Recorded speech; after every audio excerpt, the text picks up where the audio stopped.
I think there's a very good chance that Bob Arum actually knew that the Tyson Fury versus Anthony Joshua fight was not going to happen.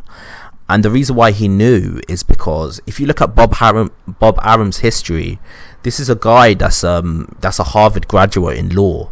This is a guy that's been in the boxing business for 50 years. He's been in countless lawsuits. He's been in these situations. This is a guy that's promoted thousands of fighters. Like he's promoted Muhammad Ali. He's promoted Marvin Hagler. He's promoted the Sugar Ray Leonard fight. If you can look on the graphics, he's actually been in there, like in the biggest fights in boxing history. There's no way, with his background as a lawyer. So this guy was a lawyer before he ever became a boxing promoter, like a legit lawyer. Like, not only did he study law in Harvard, and by the way, getting into Harvard is a very, very prestigious university. Not anyone can get into that.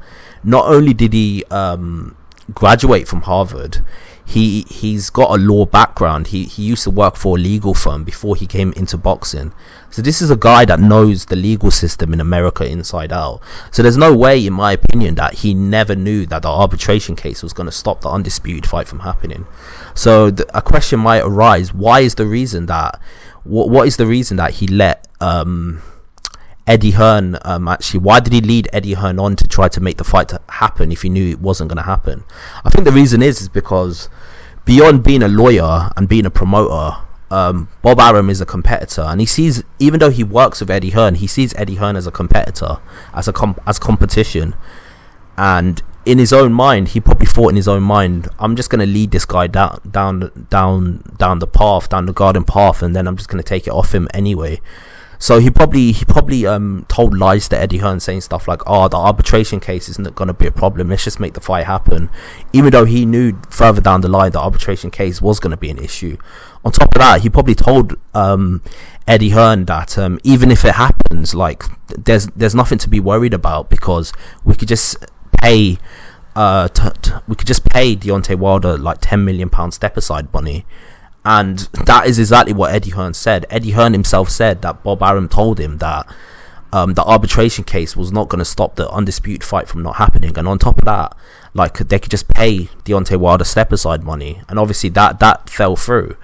So the reason why he's doing all of this is because he's trying to, in some sense, screw over Eddie Hearn. He's trying to make Eddie Hearn exhausted. I mean, Eddie Hearn himself got so agitated with this entire situation. He said he was heartbroken because literally when it came to negotiating, Bob Arum played very hardball when it came to negotiating the undisputed fight. Everything had to be on his terms, and he made Eddie Hearn negotiate for months for even the most smallest, pettiest things. And then when the time came for the fight to actually happen, after Eddie Hearn exhausted himself and made himself go through hell to make the fight happen, and on top of that, he was looking forward to the payday. He was going to get a guaranteed $100 million for both Anthony Joshua and Tyson Fury.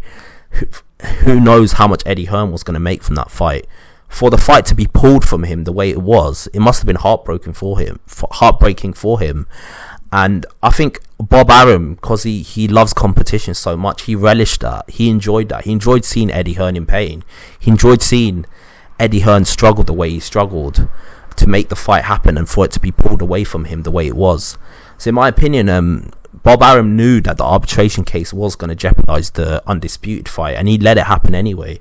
He sold Eddie Hearn lies that the arbitration case wasn't going to affect anything, when that's exactly what happened. The arbitration case jeopardized the entire fight.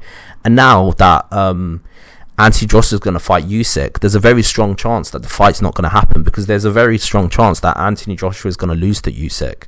Usyk is a very live fighter.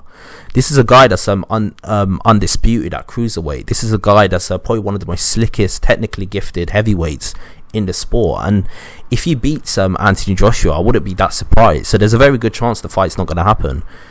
But Bob Arum's already made his millions. Bob Arum's got one foot in the grave. I mean, he doesn't have a long time left. So in his mind, he's probably thinking, if I could screw Eddie Hearn around, a potential competitor in the future, why not do that? Why not say to him, like, lead him down the garden path and tell him, the fight's going to happen, and then get it pulled from him just to break his spirit? Bob Arum probably knew about this, and so did Tyson Fury. I wouldn't be surprised if Tyson Fury knew about this.